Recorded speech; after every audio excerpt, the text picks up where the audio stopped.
আজকে আমরা এমন এক ক্রাউন প্রিন্সের কথা জানব যিনি কিনা পুরো বিশ্বের সবচেয়ে ধনী ক্রাউন প্রিন্স মৌলু হাসান, যাকে কিনা মাত্র ২০ বছর বয়সে মরক্কো দেশে রাজা হওয়ার জন্য প্রস্তুত করা হচ্ছে। মৌলু হাসান মাত্র ২০ বছর বয়সে শাসন করবে একটি পুরো দেশ। তবে তার বিলাসবহুল জীবনযাপন এবং তার অল্প বয়সে মারাত্মক পরিমাণে রাগ দেখে ভয়ে আছে সে দেশের মানুষ। তো আজকের ভিডিওতে জানতে চলেছি যুবরাজ মৌলু হাসান কে, তিনি রাজা হওয়ার জন্য কতটুকু উপযুক্ত আর তার লাক্সারিয়াস জীবনযাপন সম্বন্ধে। তো ভিডিওটি খুবই ইন্টারেস্টিং হতে চলেছে, তাই ভিডিওটি শেষ পর্যন্ত দেখতে থাকুন। আর যারা এখনও চ্যানেলটি সাবস্ক্রাইব করেননি, এখনই চ্যানেলটি সাবস্ক্রাইব করে পাশে থাকা বেল আইকনটি ক্লিক করে দিন।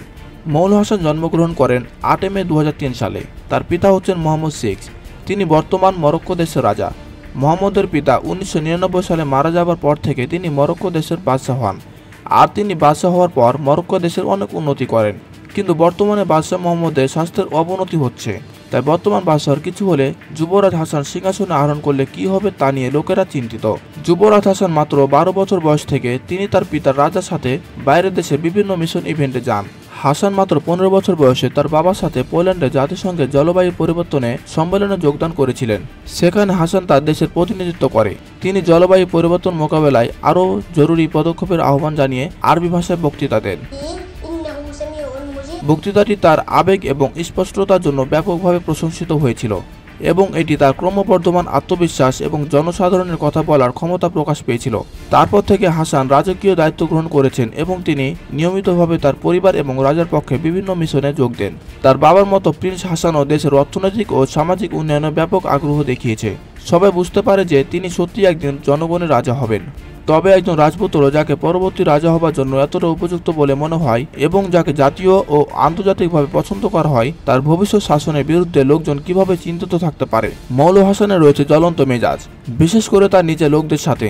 ২০১৭ সালে রাজার গাড়ির দরজা খুব ধীরে খোলার জন্য প্রিন্স হাসান একজন দেহরক্ষীকে মারধর করতে দেখায় একটি ভিডিও প্রকাশ পেয়েছে। এটি গুজব ছিল যে ২০১৯ সালে ক্রাউন প্রিন্স মরক্কোর স্কেরোটে একটি সরু রাস্তা থেকে এতটাই ক্ষুব্ধ হয়েছিলেন যে গভর্নরকে তাৎক্ষণিকভাবে একটি পাবলিক ওয়ার্ক ক্যাম্পেইন শুরু করতে হয়েছিল।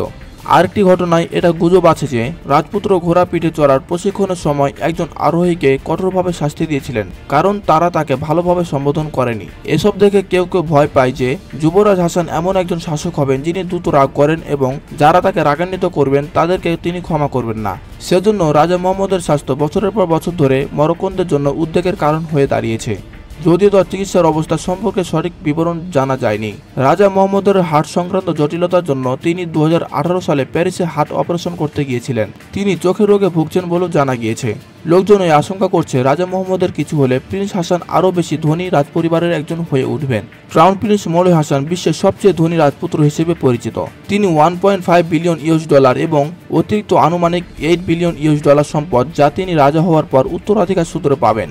বর্তমানে যুবরাজের রাজপরিবার প্যারিসের কেন্দ্রস্থলে একটি $80 মিলিয়ন প্রাসাদ সহ মরক্কো এবং বিশ্বজুড়ে একাধিক প্রাসাদের মালিক এবং তাদের হাতে বিমানের একটি বহর রয়েছে। রাজকুমার রাজকীয় কলেজে পড়াশোনা করেন। মৌলু হাসান রয়্যাল কলেজে প্রাথমিক ও মাধ্যমিক উভয় শিক্ষা গ্রহণ করেন। তিনি ইংরেজি, ফরাসি এবং স্প্যানিশ সহ তার স্থানীয় আরবি ছাড়াও বিভিন্ন ভাষায় পারদর্শী।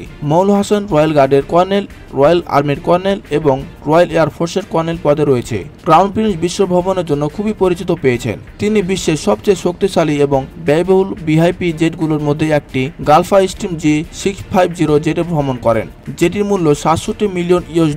এতে ৮ জন যাত্রীর আসন রয়েছে। ২০১৯ সালে হাসান তার মা এবং ছোট বোনের সাথে সমুদ্র ছুটি কাটাতে যান। সে সময় তিনি যে ইয়ট ব্যবহার করেছেন সেটির মূল্য $৫,৯৬,০০০। তাই মৌলু হাসানের দেশ চালানোর পাশাপাশি পরিবারের সম্পদ রক্ষণাবেক্ষণ নিয়ে অনেকে চিন্তিত যে ২০ বছর বয়সে যুবরাজ এত ভারী বোঝা বহন করতে পারবেন কি। তাহলে কি যুবরাজ হাসান তার রাগ ছেড়ে দিয়ে তার কর্তব্যকে তার আবেগের ঊর্ধ্বে রাখবেন? মৌলু হাসান রাজা হয়ে কি পিতা ও দেশের আশা ও স্বপ্ন পূরণ করতে পারবেন? বাকি শুধু এটা দেখার।